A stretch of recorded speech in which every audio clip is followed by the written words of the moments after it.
전래 동화 중에 아기 돼지 삼형제라는 동화가 있어요. 아시나요? 아이들을 키운 분들은 대부분 이 동화를. 그래서 어제 오랜만에 지금 몇십 년 만에 전래 동화를 어제 구연 동화로 하려고 연습을 좀 했습니다. 그래서 이렇게 시작이 되죠. 아기 돼지 삼형제가 살고 있었어요.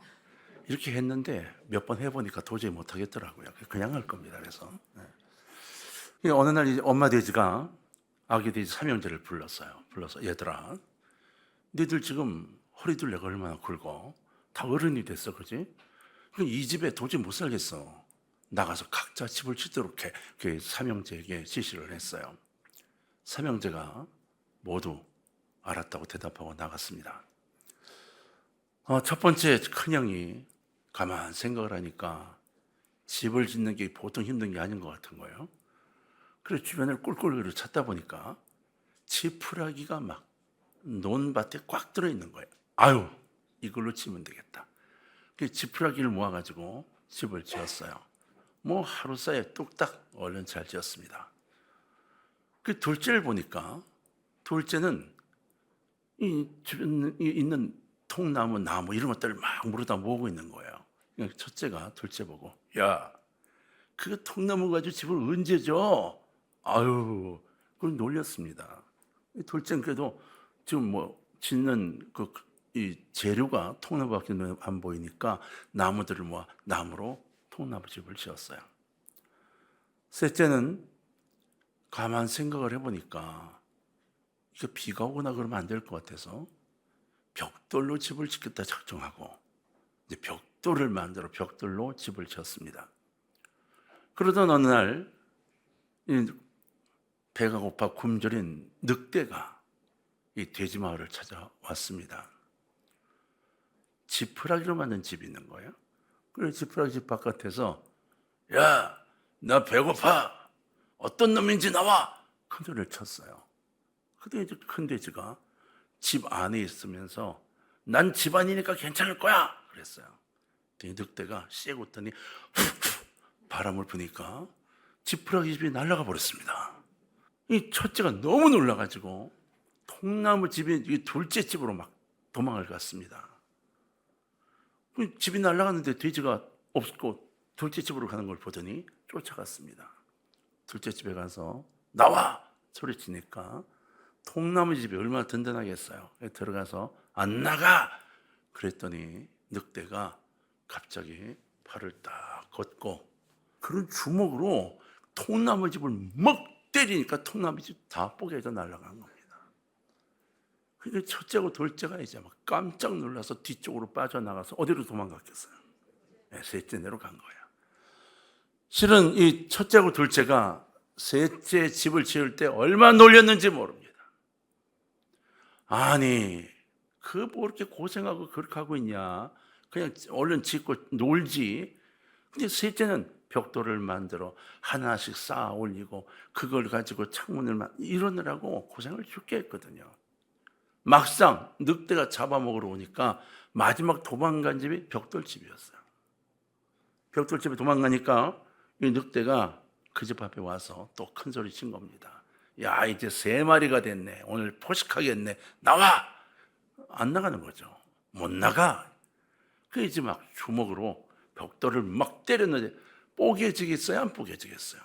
그렇죠. 이게 동화인데 벽돌집이 굳건히 서 있습니다.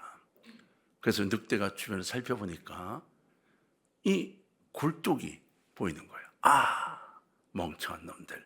그럼 굴뚝으로 기어 들어가서 잡아먹으려고 굴뚝으로 기어 들어갔습니다. 첫째가 큰일 났다. 늑대가 굴뚝으로 들어온다 막 그랬어요. 셋째가 씩 웃더니 굴뚝 바로 밑에 거기에 장작불을 떼서 막 뜨거운 이 솥에 막 물을 펄펄 끓이고 있는 겁니다. 늑대는 그것도 모르고 굴뚝 밑으로 확 뛰어내렸는데 어디로 들어왔겠어요?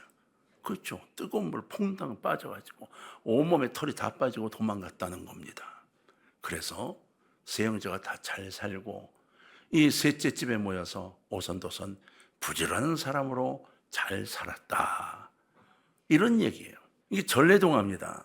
작가가 누군지도 모르고. 근데 이 동화에 가장 중요한 내용이 뭐냐? 이겁니다.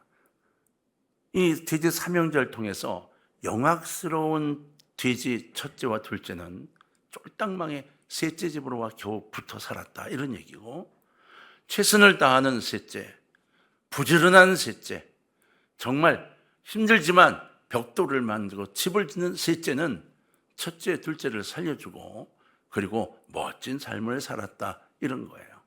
그래서 이 얘기를 다 끝낼 때에 동화를 하는 사람은 그래서 열심을 다해 최선을 다해서 살아가야 된다, 이렇게 가르치는 거죠.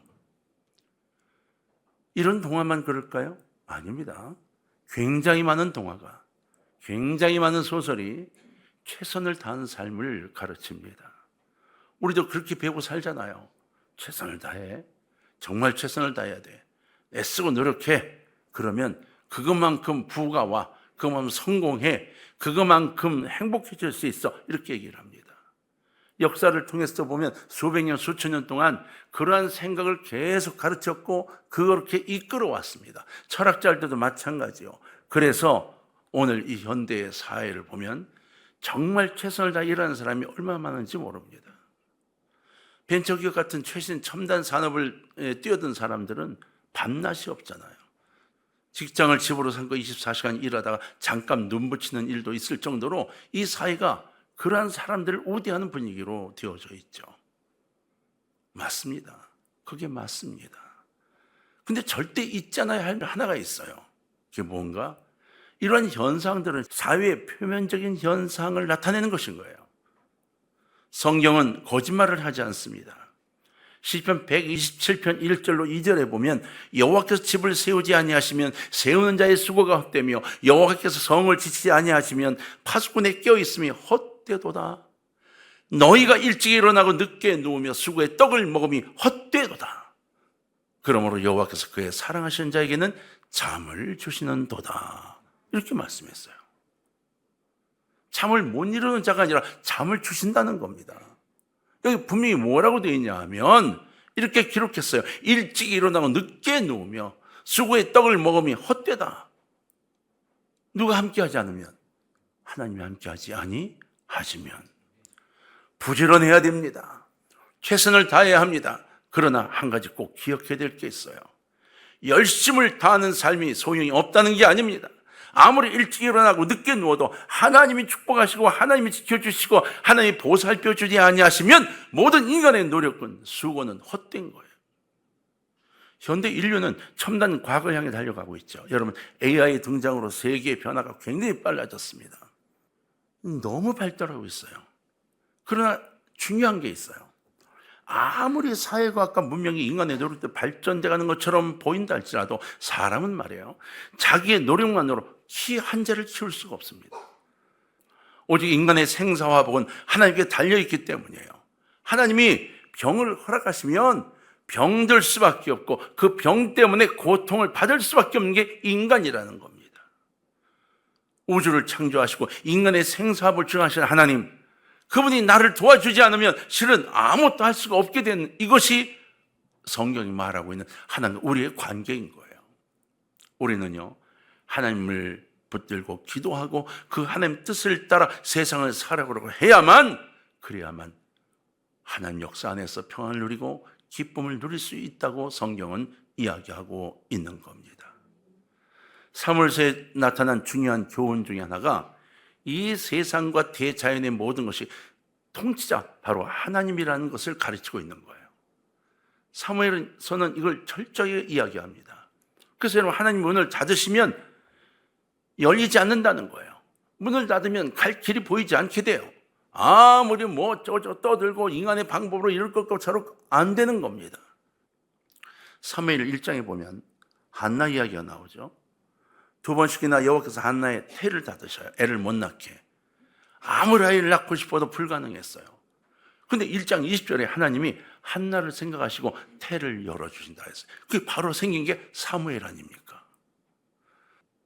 여러분, 하나님은 자신의 주권적인 역사를 위해서 지도자를 세우십니다. 하나님 말씀도 사용하시고 기적도 사용하시면서 하나님 백성들의 유익한 삶을 위하여 역사를 운행해 나가고 계시는 것, 이것을 우리에게 가르치고 계세요. 사무엘서에는 말이에요, 블레셋과의 전쟁이 굉장히 많이 기록이 되어 있습니다. 근데 4장 1절에 보면 블레셋 사람이 이스라엘을 쳐들어와요. 그리고 수십 명의 이스라엘 사람이 죽습니다. 겁이 난 이스라엘이 벌벌 떨면서 어떻게 하면 좋을까 갈등하다가 번쩍 생각난 게 있어요. 하나님의 법궤. 저 법궤를 가지고 전쟁터에 가면 하나님이 역사하셔서 전쟁에 승리할 거야. 이 생각이 난 거죠. 그래서 홈리와 비나스가 엘리 제사장의 두 아들이 그 법궤를 가지고 이걸 수레에 싣고 전쟁터로 갑니다. 그리고 전쟁에 승리할 줄 알았는데 패합니다. 패하면서 이 법궤가 오히려 블레셋에서 넘어가죠. 여러분, 하나님이 역사하셔서 이 법궤가 돌아옵니다. 여러분, 이 4장의 기록에 보면 인간의 방법으로 절대로 안 된다는 이야기를 하고 있어요. 법궤를 가지고 나갔는데도 안 된다는 거예요. 근데 여러분, 두 번째 전쟁이 오늘 본문에 기록되어 있습니다. 하나님이 블레셋과의 전쟁에서 미스바에 모여있는 이스라엘 백성들을 놔두고 블레셋 그 전쟁에 개입을 하시기 시작해요. 그랬더니 갑자기 쳐들어온 블레셋이 막 우레가 떨어지고 막 난리가 나서 블레셋이 막 혼란스러운 틈을 타 이스라엘이 그들을 치고 블레셋이 패하게 됩니다. 얼마나 큰 패배를 겪었는지 블레셋이 다시는 이스라엘을 넘보지 않는, 사무엘이 살아있는 동안 절대로 이스라엘을 넘보지 못했다고 성경에 기록될 정도로 엄청난 전쟁을 하게 되죠. 여러분, 맞습니다. 꼭 기억하세요. 하나님이 도우셔야 승리를 합니다. 오늘 본문 12절 말씀을 보게 되면 사무엘이 돌을 취하여 미스바와 센 사이에 세우려되 여호와께서 여기까지 우리를 도우셨다 하고 그 이름을 에벤에셀이라 했다 했어요. 에벤에셀, 하나님께서 돌을 여기까지 이 돌을 세운 여기까지 도우셨다, 이런 뜻이에요. 다시 말하면 오늘날까지 돌을 세우고 있는 이 시간, 이 단을 쌓는 이 시간까지 우리를 도와주셨다, 이렇게 얘기한 거죠. 이 말씀 중에 도와주셨다라는 의미, 이거는 그냥 도와주신 게 아니에요. 붙들고 있다는 의미를 포함하고 있어요. 하나님이 이스라엘을 붙들고 계셨다, 이런 얘기예요. 여러분, 하나님이 여러분을 도와주시기를 소원하십니까? 아멘 하는 순간 여러분, 하나님이 여러분을 붙들고 있는 것을 느끼시기를 주의 이름으로 축원합니다. 붙들고 계시는 거예요. 여러분, 하나님이 나를 안고 있으면 아무 상관이 없어요. 아무리 독수리가 날개치고 다니고 매가 다녀도 하나님이 내 품에 우리를 안아주시면 이겨낼 수 있습니다. 사무엘서에 나타난 중요한 교훈의 두 번째는 하나님이 능력의 손으로 잡아주신다는 거예요. 우리를 그냥 돕고 하나님 것이 이 모든 것들을 다 넘어서서 우리를 능력의 손으로 잡아주신다. 야, 이게 얼마나 감사합니까? 여러분, 하나님이 병을 낫게 해주시고 구원해 주셨다, 이런 이야기를 그냥 남이 하는 간증으로 듣고 나는 상관이 없어라 생각하지 마세요. 내게 역사는 하나님의 역사가 그대로 일어나게 됩니다. 하나님 우리를 도우시는 분입니다. 그래서 시편 118편에 이렇게 돼 있어요. 8절을 보면 여호와께서 피하는 것이 사람을 신뢰하는 것보다 나으며, 이렇게 됐어요. 여호와께 피하는 게 사람을 신뢰하는 것보다 낫다 그랬습니다.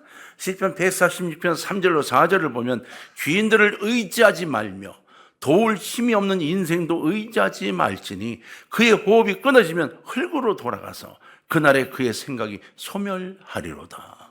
사람을 의지하면 그도 힘들어. 그 사람을 의지해봤자 별 도움이 안 돼, 이런 이야기예요. 그도 흙으로 돌아갈 건데 뭐 도토리 기적이다, 이런 얘기를 하고 계신 거예요. 사람의 생명은 호흡에 있어요. 호흡이 멈춰지면 당장 땅에 묻히고 마는 거예요. 어떤 사람이 복받는 사람일까요? 하나님께 도와달라고 간절히 부탁할 수 있는 사람이 복받은 사람이에요.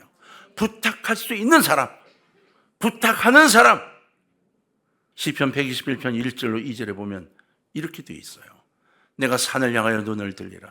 나의 도움이 어디서 올까? 나의 도움은 천지를 지으신 여호와에게서로다. 할렐루야.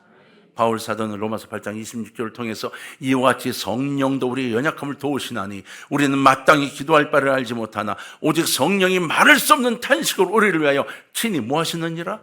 간구하시느니라. 할렐루야. 하나님이 우리가 기도 못하는 것까지 해주신다는 거예요. 얼마나 감사합니까? 몸이 약하십니까? 마음이 약해지셨어요? 신경 쓰이는 일이 많습니까?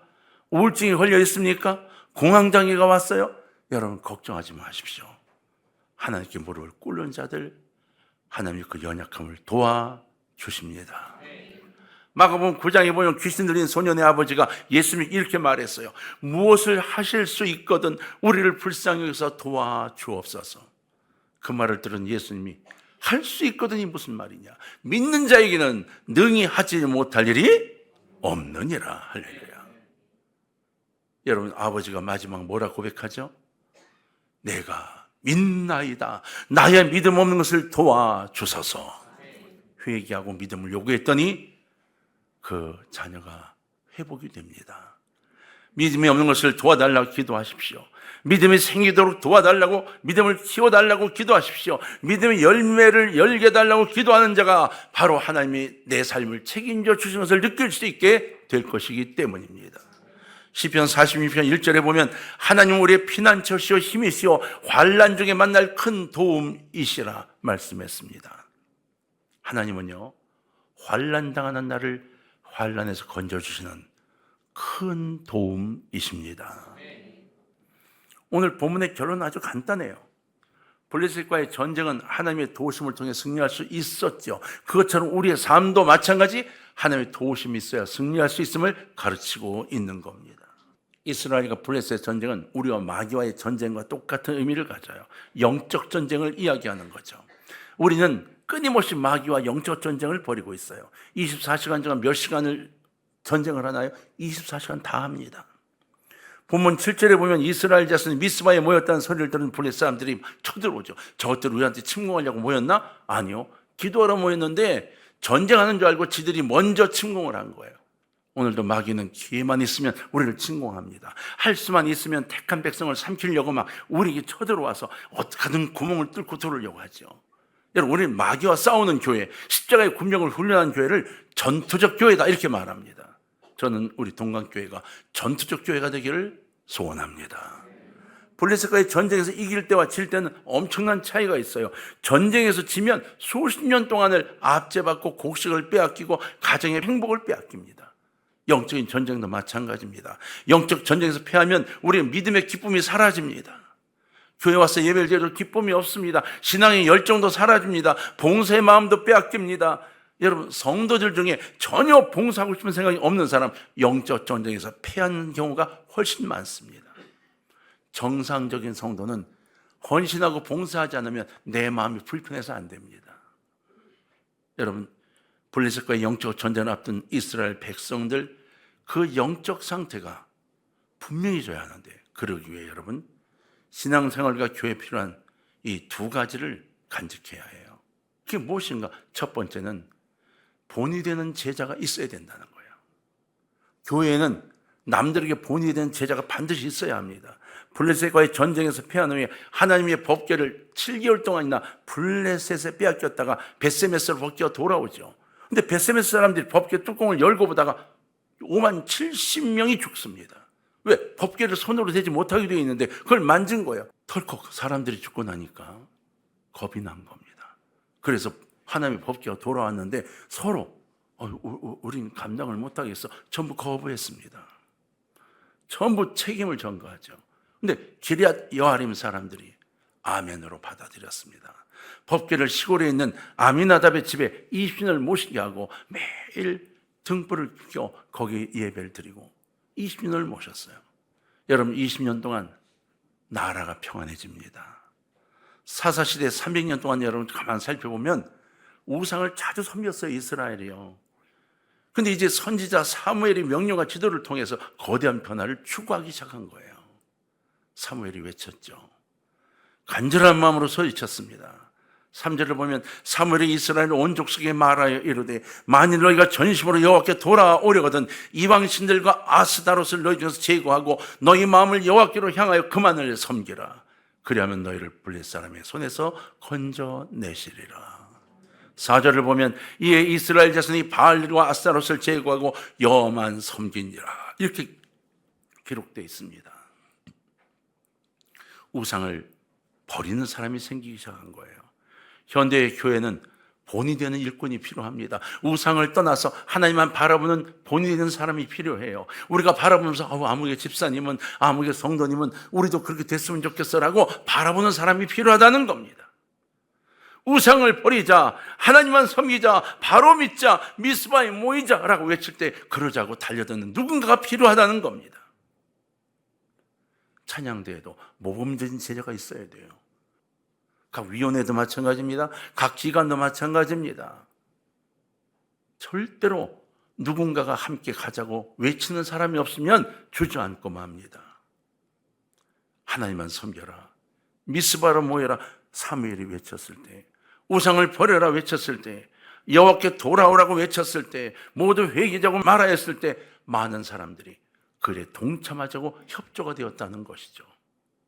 여러분, 우리 교회가 하나가 되어 움직일 수 있기를 주의 이름으로 부탁을 드립니다. 이것이 두 번째입니다. 함께하는 신앙생활이 필요한 거예요. 같이 기도하고 같이 걸어나가고 손잡고 같이 우는 것. 왜 함께 해야 할까요? 예수 그리스도 이름으로 모이는 곳에는, 예수 그리스도 이름으로 모여 기도하는 곳에는 놀라운 성령의 은혜가, 그 역사가 일어나기 때문입니다. 마가 요한의 다락방에 모여 열흘 동안 기도할 때 오순절 성령의 역사가 일어났죠. 사도행전 4장 31절에 보면 모여 기도할 때 성령의 충만한 역사가 쏟아져 들어왔다고 했습니다. 사도행전 10장 44절에는 고넬료 가정에서 모여 말씀을 들을 때 성령 충만한 역사가 일어났습니다. 이방인이었음에도 불구하고 여러분 기억하십시오. 주 예수 그리스도의 이름으로 모이면 기적과 역사가 일어납니다. 그런데 현대교회는 점점 더 모이기에 힘쓰지 않습니다. 왜요? 세상에 대한 욕심, 이게 점점 커지기 때문이에요. 하나님을 알지 못한 무지함이 있기 때문이에요. 그것만이 아니에요. 왜 모여야 하는지 이유를 모르기 때문이에요. 미스바는요, 예루살렘 북쪽 12km나 떨어진 곳이에요. 거기 걸어서 가야 했어요. 베냐민 지파가 살고 있는 곳인데 모여라, 이 한마디의 말을 듣고 얼마나 많은 사람이 모여들었는지 모릅니다. 여러분, 교회는 뭘까요? 교회는 예수 그리스도의 보혈로 구원함을 받은 성도들의 연합이고 모임입니다. 그러니까 교회는 모이는 곳이란 의미를 갖고 있죠. 여러분, 우리가 모여 하나님을 찬양하는 것이 교회입니다. 잘 모이지 않는 교회는 병든 교회이고, 거기에 진정한 교회가 아니고 예배도 없고 거긴 예수님이 계시지 않죠. 히브리 10장 25절에 보면 모이기를 피하는 어떤 사람들의 습관과 같이 하지 말고 오직 권하여 그날이 가까움을 볼수록 더욱 그리하자, 이렇게 말씀했어요. 여러분, 말세가 되면요, 모이는 삶을 폐기하게 됩니다. 여러분, 미스바에 모여 이들이 뭘 했나요? 첫 번째, 기도했습니다. 백성 전체가 기도했어요. 두 번째, 제단을 쌓았습니다. 세 번째는 금식을 했어요. 그리고 네 번째가 아주 중요한데, 회개 기도를 시작했어요. 6절을 보니까 우리가 여호와께 범죄하였나이다라고 기도하기 시작했어요. 이 회개가 우상을 섬기고 음행했던 죄를 회개한 거예요.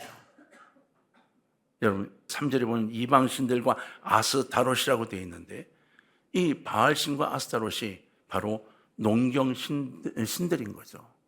이스라엘이 많은 것들을 갖고 싶었던 거예요. 많이 출산하고 많이 아이를 낳고 많은 것들을 소출하고 싶었어요. 그래서 하나님을 떠나 아스타롯을 섬긴 거예요.